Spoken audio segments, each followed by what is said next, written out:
मन के बहुतक रंग है, छिन छिन बदले सोय। एक ही रंग में जो रहे सा बिरला कोय। नमस्कार दोस्तों, मैं अविनाश दास रेशनल कबीर यूट्यूब चैनल में आप सबका हार्दिक स्वागत करता हूं। साथियों, यदि चैनल को सब्सक्राइब नहीं किए हैं सब्सक्राइब जरूर करें, शेयर करके अपने सभी ग्रुपों में सभी साथियों तक पहुंचाएं, बेल आइकन को प्रेस करें, ऑल नोटिफिकेशन ऑन रखें ताकि हर नया अपडेट आप तक पहुंच सके। लाइक और कमेंट जरूर करें दोस्तों। शेयर करना बिल्कुल भी ना भूलें, क्योंकि साथियों कंपनी नोटिफिकेशन जो है उतना नहीं भेजती है जितना भेजना चाहिए।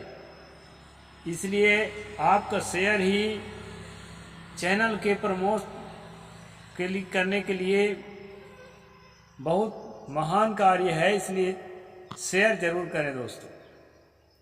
मैंने सदगुरु कबीर साहब की एक साखी आपके सामने रखी है, उसका अर्थ करता हूं दोस्तों। इसके बाद जो है आज के प्रसंग मनुस्मृति के 9वां अध्याय में जो महिलाओं के संबंध में चल रहा है उस पर हम आगे चलेंगे।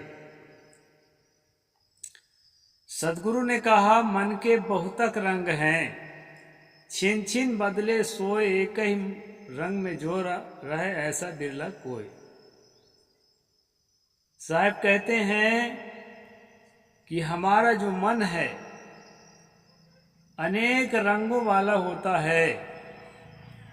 और साथियों एक बात और कहूंगा मैं, ये एक ही रंग वाला होता है। हमारा मन एक समय में, समय की एक इकाई में एक ही रंग में होता है। जब अच्छी तरह काम वासना से ओतप्रोत हो जाता है उस समय मनुष्य के दिमाग में और कुछ भी नहीं रहता। जब अच्छी तरह क्रोध वासना से ओतप्रोत हो जाता है उस समय मनुष्य के दिमाग में कुछ भी नहीं रहता क्रोध के अलावा। तो दोस्तों, किसी कालखंड में मन में एक ही तरह के तरंग होते हैं, लेकिन दूसरे कालखंड में वो तरंग नहीं रह जाते हैं। सदगुरु ने कहा, छिन छिन बदले सोए। हम किसी से प्यार करते हैं, बेहद प्यार करते हैं, ऐसा लगता है कि इसके बिना मैं एक पल न रहूं। लेकिन उसके बारे में ऐसी कोई खबर आती है कि यदि वो हमारे मृत्यु का कारण बनने जा रही है या बनने जा रहा है, हमारे लिए साजिशकर्ताओं के साथ मिला हुआ है, तो साथियों हमारा सारा प्यार खत्म होकर के तुरंत जस्ट अपोजिट नफरत में बदल जाता है। तो इस प्रकार हमारा मन का रंग बदलता है, हर मनुष्य का रंग बदलता है। वह मनुष्य स्त्री हो चाहे पुरुष हो, सदगुरु ने कहा इसमें कोई भेद नहीं है। मन चलायमान सबका होता है, लेकिन जो साधना करके अपने मन को पवित्र करने में लगा होता है, जो जानता है कि ये संसार का उथल पुथल, संसार की परिवर्तनशीलता, शरीर की परिवर्तनशीलता, शरीर का उथल पुथल, ये द्वंद्वात्मक रूप से हमेशा बना ही रहेगा। इस द्वंद्व के सामने, इस द्वंद्व के साथ में यदि हम अपने आप को ना जोड़ें, अपने को न्यारा रखें, तब हमको सहज स्थिति मिलती है। और ये साधना से संभव है दोस्तों। ये किसी जंत्र मंत्र, देवी देवता, ईश्वर परमात्मा की कृपा से संभव नहीं है। इसके लिए आपको श्रम करना पड़ेगा। सदगुरु ने कहा, एक ही रंग में जो रहा है ऐसा बिरला कोई। एक रंग क्या है? क्या क्रोध के एक रंग में डूबे रहना है कि काम वासना में डूबे रहना है दिन रात? जैसे वाल्मीकि रामायण से मैं एक दिन स्ट्रीम किया था, पिछला वीडियो आप देखेंगे तो मिल जाएगा कि शिव जी जो है अपने पत्नी पार्वती के साथ 100 साल तक लगातार जो है शरीर संबंध बनाया रहा, लगातार दिन रात एक करके। तो कहानी काल्पनिक है, अब पात्र भी काल्पनिक है, लेकिन कहने का मतलब ये है कि यहाँ एक ही रंग में जो रहा है ऐसा बिरला कोई जो कहा है, तो इसका अर्थ क्या है कि किसी विकार के रंग में डूबे रहना। दोस्तों, विकार का रंग एक रंग नहीं होता है, उसमें एक हमारा रंग। हर आदमी स्वसत्ता को हर वक्त जानता है कि मैं हूं, ये चेतना के लक्षण है। एक रंग तो ये हुआ, और दूसरा रंग उस विकार का रंग। वह विकार जो है सकारात्मक भी हो सकता है, नकारात्मक भी हो सकता है। वह विकार जो है अच्छे विचारों का विकार भी हो सकता है, उसको भी साधनात्मक भाषा में विकार ही कहते हैं। दया, क्षमा, करुणा की भावना जब आती है उसको भी साधनात्मक भाषा में सहज स्थिति का बाधक और विकार ही माना गया है। तो एक तो वो विकार जो मैं अपने स्वसत्ता का जो अनुभव कर रहा हूं उसके साथ वो जुड़ा है, तो वहां भी दो रंग हो जाते हैं। सदगुरु ने जहां एक रंग के संकेत दिया है वो सहज अवस्था के संकेत है। सहज अवस्था में दोस्तों जब हम मेडिटेशन में जाते हैं, ध्यान में जाते हैं, इसमें स्त्री पुरुष की बात नहीं है। स्त्री साधिका है तो भी, पुरुष साधक है तो भी, ध्यान की परिपक्व अवस्था में जब जाता है तब वो एक रंग का हो जाता है। सिर्फ स्वसत्ता, आत्म अनुभव मात्र, उसके अलावा और किसी भी बाहरी चीज में उसका मन जो है फंसता नहीं, न भूत की चीज में न भविष्य की चीज में। आसपास जो भी पारखी संत आपके रहते हों उनसे संपर्क करके इस कला को सीखिए। बहुत ही मजेदार, आनंददायक और सब तरह के दुखों को नाश करने वाला ये जो कला है आपके अंदर, आपके शारीरिक जीवन को, आपके मानसिक जीवन को, दोनों जीवन को दुरुस्त करने के लिए ये ध्यान की कला है। इससे इतना बढ़िया फायदा होता है दोस्तों कि दुख दुख जैसा नहीं लगता। शरीर है उथल पुथल तो होगा ही, लेकिन दुख दुख जैसा नहीं लगता। गाली गाली जैसे नहीं लगती। समझ में तो आता है कि गाली है, लेकिन जो है मन दुखी नहीं होता। इसको जरूर सीखें। इसलिए सतगुरु कहा कि एक ही रंग में जो रहा है ऐसा बिरला कोई। उस एक रंग को समझकर और उसमें ठहरने का अभ्यास हर साधक को करना चाहिए, चाहे जिस जाति का हो, जिस समुदाय का हो, जिस देश का हो, जिस काल का हो। ये हर साधक के लिए बहुत ही फायदेमंद साधना है। मरने के बाद क्या होगा, जन्म लेने के पहले क्या था, ये सब भूत भविष्य को वर्तमान में वर्तो भाई, भूत भविष्य सब देव हटाई। तो ये साधना बहुत मजेदार है दोस्तों, एकदम सहज अवस्था। तो ये सहज अवस्था ही मन के विकारों को मिटाने का रास्ता है। अब हम देखते हैं मनु क्या कहते हैं कि मन को मिटाने का रास्ता क्या बताए हैं, उसको भी हम देखते हैं दोस्तों। 9वां अध्याय स्त्री के विषय में प्रसंग चल रहा है। इस मनु का कहना है कि स्त्रियों का मन खराब होता है, पुरुष तो सदा जो है ना पवित्र मन वाले होते हैं, पुरुषों का मन खराब ही नहीं होता। ऐसा जो है मनु की सोच है दोस्तों। लेकिन अभी यहाँ मैं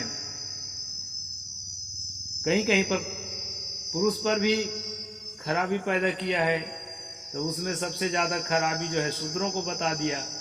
जो ओबीसी जाति के लोग हैं, कुर्मी हैं, काची हैं और कुशवाहा हैं, तेली है, कलार हैं, लोधी हैं, यादव हैं जिसको शूद्र कहा जाता है मनुस्मृति की भाषा में, उनको बहुत ज़्यादा गंदे मन का, गंदे काम करने वाला साबित करता है। ब्राह्मण को हर हाल में पवित्र बताने की कोशिश करता है। तो इस तरह बातें भी है, लेकिन यहाँ स्त्री पर प्रसंग चल रहा है दोस्तों। कहते हैं ध्यायातनिष्टं यत्किंच पाणिग्रहस्य चेतसा तस्यैव व्यभिचारस्य विहयवः सम्यक् गुच्यते। ये श्लोक नंबर 21 है, अध्याय 9 मनुस्मृति।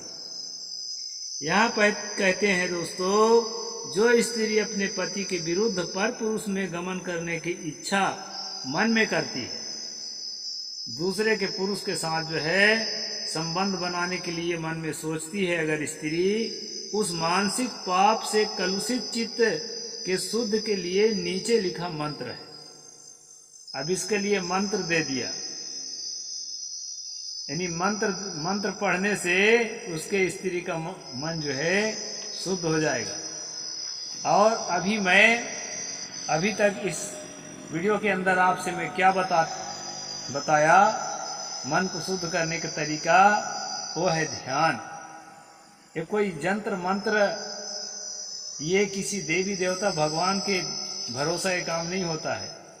अपने आत्म शुद्धि के लिए अपने विकारों को खुद मिटाना पड़ता है, और मिटा करके एक पवित्र अवस्था में, एक सहज अवस्था में, एक निर्वाण अवस्था में अपने आप को रख करके और एक सुखद अनुभूति की जाती है दोस्तों। ये कोई मंत्र वाला काम नहीं है, लेकिन यहाँ मनु ने मंत्र बताया है, वो मंत्र को भी पढ़ देता हूँ मैं। यादृक् गुणेन भर्ता स्त्री संयुजेत यथा विधि तद्गुणा सा भवती समुद्रेण निर्मगा। जैसे गुणी पुरुष के साथ, यानी पुरुष तो गुणी ही होते हैं इसके हिसाब से, स्त्री ब्याह होता है वैसे ही गुणों से वह युक्त होती है। जैसे नदी का जल समुद्र में मिलने से खारा हो जाता है, यानी स्त्री का व्यक्तिगत रूप से, उसका पर्सनालिटी के रूप से उसके पास कोई गुण है ही नहीं। वो बुरा से बुरा है। स्त्री अगर बढ़िया पति मिल गया उसी के रंग में रंग जाएगी, और स्त्री के रंग में पति नहीं रंगेगा। लेकिन यहाँ के लोग जो क्लेम करते हैं इसके ठीक अपोजिट है। लोग कहते हैं जब से बहू आई है तब से बेटा तो उसी का हो गया,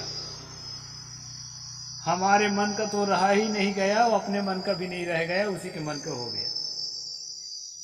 लेकिन मनु कहते हैं कि स्त्री जो है पुरुष के मन के हो जाती है, वह जो है उसी रंग में रंग जाती है। तो अच्छी बात है, अगर पुरुष में कुछ अच्छाई है उस अच्छाई को ग्रहण करके और जो अपनी बुराइयों को त्याग दे तो अच्छी बात है। और अगर पुरुष भी ऐसा करता है, किसी अपने पत्नी की अच्छाइयों को ग्रहण करता है, उसको भी करना चाहिए। मनु तो पुरुष के लिए नहीं लिखा है, हो सकता है मनु के हिसाब से पुरुष दूध का धोया ही रहता हो। एक उदाहरण भी दिया है दोस्तों, उसको भी पढ़ देता हूं। अक्षमाला वसिष्ठेना संयुक्ताधम योनिजा सारंगी मंदपालेन जगामाभ्यारिणीयताम। यहाँ अधम योनि लिखा है दोस्तों। अधम योनि जो हिंदी में तुलसी गोसाई ने कहा है, जे वर्णाधम तेली कुम्हारा स्वपच किरात कोलकलवारा। ये 6 प्रकार के जातियों को, तेली को, कलार को, कुम्हार को, सपच को, किरात को और कोल को हिंदू धर्म में अधम जाति माना गया है धर्म ग्रंथों के हिसाब से। और ये बहुत पाप है दोस्तों। किसी भी समूह को, किसी भी समुदाय को अधम जाति मानना या लिखना बहुत पाप है। यानी ये धर्म ग्रंथों के रचयिता बड़े पापी थे, ऐसा मैं मानता हूं, जो ऐसे शब्दों को लिखे। अब आपकी जो ख्याल हो, तुलसी के लिए, वाल्मीकि के लिए, मनु के लिए मेरा तो ऐसे शब्दों को पढ़ता हूँ, उस समय यही ख्याल होता है कि बड़े पापी लोग थे, इंसान को इंसान नहीं समझ सके, स्त्री को जो है नीचा दिखाने के प्रयास में लगे रहे। तो मैं तो किताब पढ़ के सुनाता हूँ दोस्तों, अपनी बात में बहुत नहीं रख पाता, लेकिन किताब से ही ये बात तय हो जाती है। यहाँ पर लिखा है, नीच योनि में उत्पन्न होने वाली अक्षमाला, यानी ओबीसी जाति में, नीच जाति जिसको ये लोग कहते हैं, आजकल ओबीसी कहते हैं, में पैदा होने वाली अक्षमाला और सारंगी, ये औरतों का नाम है, बजाने वाला सारंगी नहीं है जो चिकारा होता है। ये अक्षमाला और सारंगी नाम के दो स्त्रियों का नाम है। ये क्या काम किया? वशिष्ठ और मंदपाल के साथ ब्याह होने से के पहले से परम पूज हो गई। मतलब नीच जाति की औरत जो है ब्राह्मणों से विवाह कर लिया तो उनकी भी पूज्यता बन गई, मतलब उनको भी लोग अच्छा मानने लगे। ऐसा यहाँ बता रहे हैं। दो स्त्रियों का नाम लिखा है, एक अक्षमाला और एक सारंगी। अब अक्षमाला ने वशिष्ठ से विवाह किया। बहुत लोग कहते हैं कि त्यागी विरागी था वशिष्ठ। वशिष्ठ की एक नहीं, एक से अधिक पत्नियां थी। एक ठो कोई अर्धंती नाम की पत्नी भी थी। ऐसे करके वो ये उस जमाने में जो है ना, कई पत्नियां बनाते फिरते रहते थे साधु महात्मा लोग। उसको बुरा नहीं माना जाता था। उसी को पढ़ पढ़ के ना आज के साधु महात्मा भी स्त्रियों पर बुरे नजर डालते हैं और जेल जाते हैं। तो इसलिए जो है उस समय के साधु महात्मा कहलाने वाले ये वशिष्ठ हैं, मंदपाल हैं और क्या क्या नाम के हैं, ये लोग यही सब काम करते थे। अभी किताबें बता रही। ये तो खैर बेचारा विवाह किया है, कम से कम बेविचार नहीं किया है, तो विवाह करना अच्छी बात है, लेकिन फिर साधु कहलाने के लायक नहीं रहेगा, वो तो संसारी ही कहलाएगा। हाँ, विद्वान हो सकता है, विवाह भी करें और कहें हम साधु भी कहलाते रहें, ऐसा तो नहीं हो सकता है। तो इस प्रकार से दोस्तों ये लोग साधु नहीं थे, लेकिन उस समय के अच्छे आदमियों में गिने जाते थे। तो मंदपाल के साथ ब्याह होने से पूज्यता को प्राप्त हो गई। इस प्रकार से यहाँ पर कहते हैं कि नीच जाति में पैदा होकर के भी औरत को तो ब्राह्मण में पैदा होने के बाद भी नीचे के बतौर माना है। न मंत्र में अधिकार है, न उसके किसी क्रिया में अधिकार है। अभी पीछे हम लोग पढ़ आए हैं कि धर्मशास्त्र की व्यवस्था के अनुसार 18 नंबर में जातक कर्म आदि क्रियाएं मंत्रों से नहीं करनी चाहिए। स्त्री का, स्त्रियों की जातक कर्म आदि क्रियाएं मंत्रों से नहीं करनी चाहिए। उन्हें मंत्रों का ज्ञान और अधिकार भी नहीं है। उनकी झूठ में ही स्थिति है, चाहे ब्राह्मण घर के क्यों न हो। लेकिन ब्राह्मण घर के स्त्री से शूद्र घर के स्त्री को और ज्यादा नीच माना जाता है। इस हिसाब से जो है यहाँ पर 23 नंबर के श्लोक में मनु ने वर्णन किया है कि वो बड़ी जाति से विवाह करके पूज्य भी हो सकती है, लेकिन वो वैसे पूज्य होगी स्त्री के हिसाब से, जितना पुरुष जितना नहीं हो सकती है। तो इस तरह से दोस्तों 23 नंबर तक आज हम पहुंच गए। आज यहीं पर पूरा करते हैं। साहिब बंदगी। जय जोहार, जय भीम, जय भारत।